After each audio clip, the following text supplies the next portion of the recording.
Au nom du Père, du Fils et du Saint-Esprit, ainsi soit-il. Mes frères, ce qui arrive aujourd'hui dans notre pays par la voix du Premier ministre est un scandale, une injustice profonde dont les conséquences seront terribles. À nous qui connaissons la puissance de Dieu. Vous, hommes de l'État, avez méprisé les évêques, ministres de l'unique vrai Dieu, qui s'est révélé aux hommes et qui n'a de cesse de continuer de montrer son action providentielle à tous ceux qui veulent bien tendre l'oreille et écouter. Vous en payerez les conséquences dans ce monde ou dans l'autre si vous ne vous convertissez pas, si vous ne vous repentez pas, messieurs les ministres et les députés. Vous avez volontairement décidé d'empêcher Dieu d'être le premier dans notre société. Vous avez ouvertement placé encore une fois l'argent au-dessus de tout. Les magasins doivent rouvrir car il faut à nouveau consommer. Mais les lieux de culte où seul Dieu compte, alors ça ne compte pas à vos yeux. En une phrase lapidaire, le Premier ministre a balayé l'honneur de son Dieu.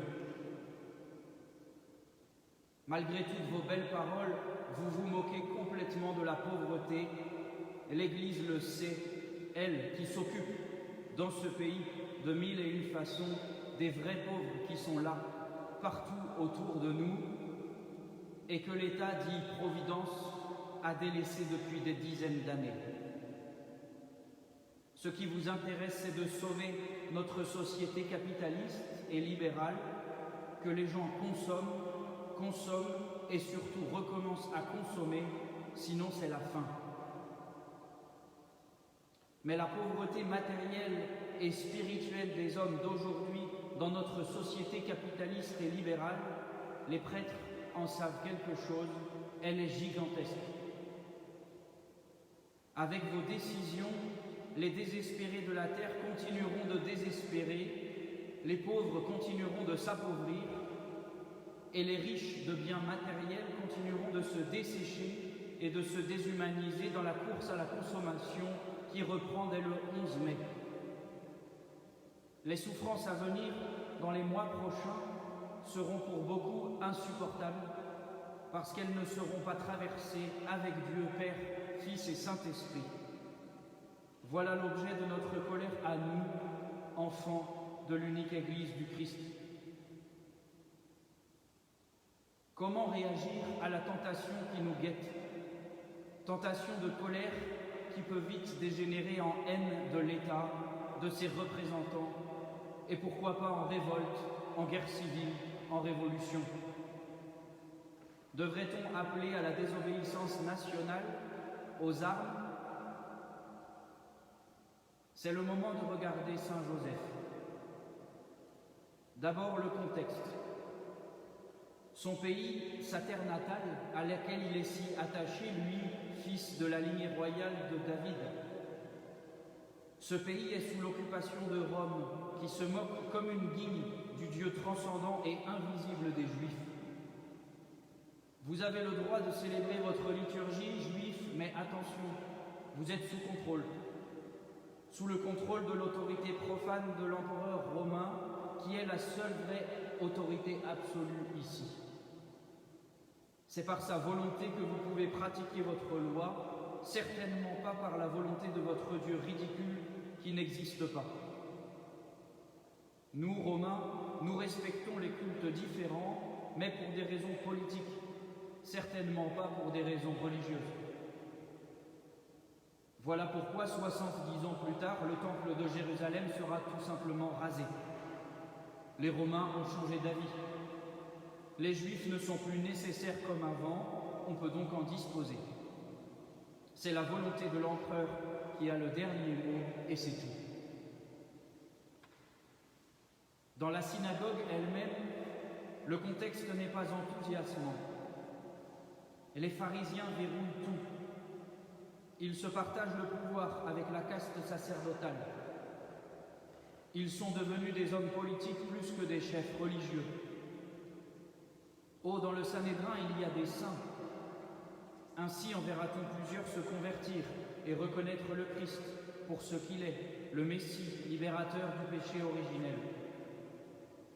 Mais globalement, la loi de Moïse révélée par Dieu a été détournée.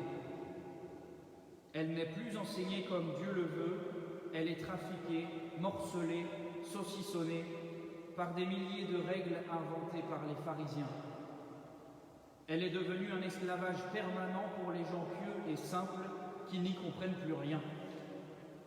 Jésus n'aura de cesse que de rectifier tout cela en corrigeant publiquement les pharisiens de nombreuses fois. Le contexte global en Palestine est propice à une révolution, à une guerre civile. D'ailleurs, cette guerre civile est déjà là, à l'état encore larvé. Les zélotes, extrémistes, idéalistes, cherchent à la nourrir pour obtenir un chaos qu'ils pourront utiliser pour restaurer l'autorité du royaume juif occupé. C'est le vieux mythe de l'homme blessé qui se convainc qu'après une bonne guerre, les choses pourront rentrer dans l'ordre. De l'autre côté, des pharisiens, des publicains et tant d'autres pactisent avec l'ennemi. Ils cherchent à obtenir des faveurs, des concessions, et pour cela ils seraient presque prêts à vendre leur âme. C'est le vieux fou opportuniste de l'homme blessé qui se convainc qu'on peut toujours tirer profit de tout par la ruse, et ce bien évidemment pour une toujours soi-disant noble cause. Au milieu, la masse du peuple d'Israël qui se sent écrasée de tous côtés.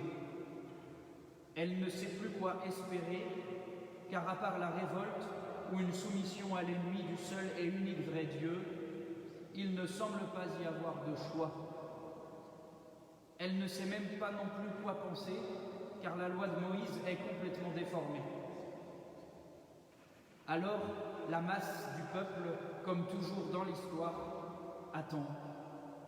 Elle courbe le dos, elle subit, elle souffre, et elle cherche courageusement à vivre du mieux qu'elle peut en priant, en aidant ses voisins, en soignant les malades, en travaillant pour sa famille, etc. C'est ça, Saint Joseph. Un homme qui travaille, qui prend soin de sa famille, qui prie, qui aime son épouse et ses amis. Un homme qui est vrai homme. Chef de la Sainte Famille, il prend ses ordres de Dieu.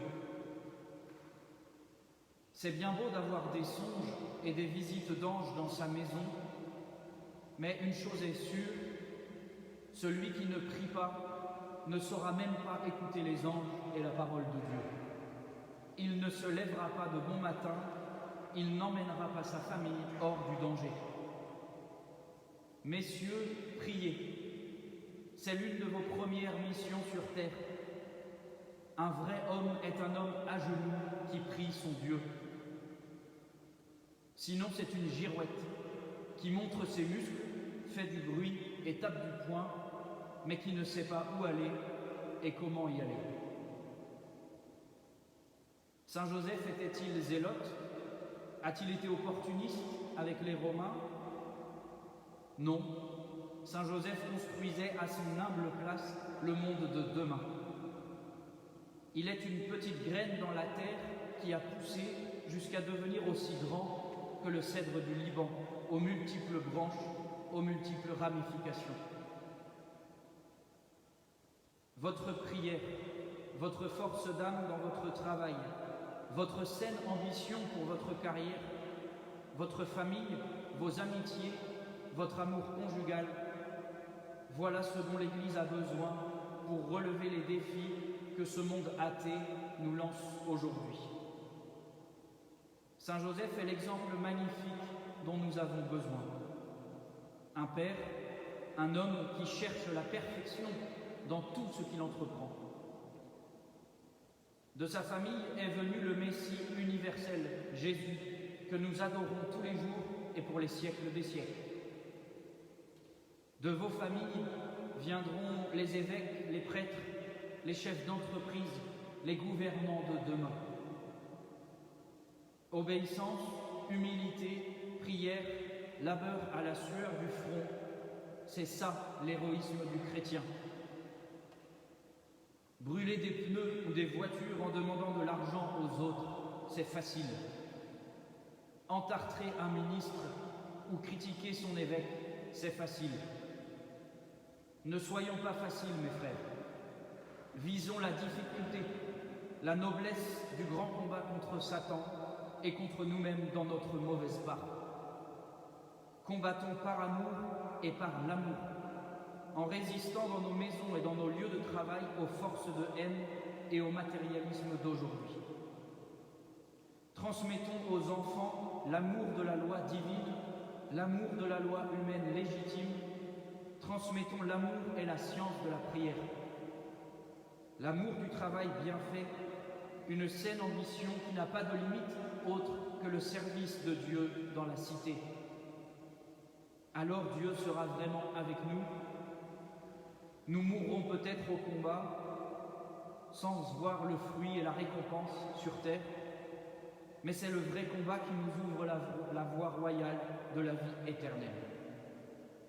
Grand Saint Joseph, sanctifiez nos familles, préservez nos cœurs de la haine, de la facilité qui conduit toujours au désespoir et au mal.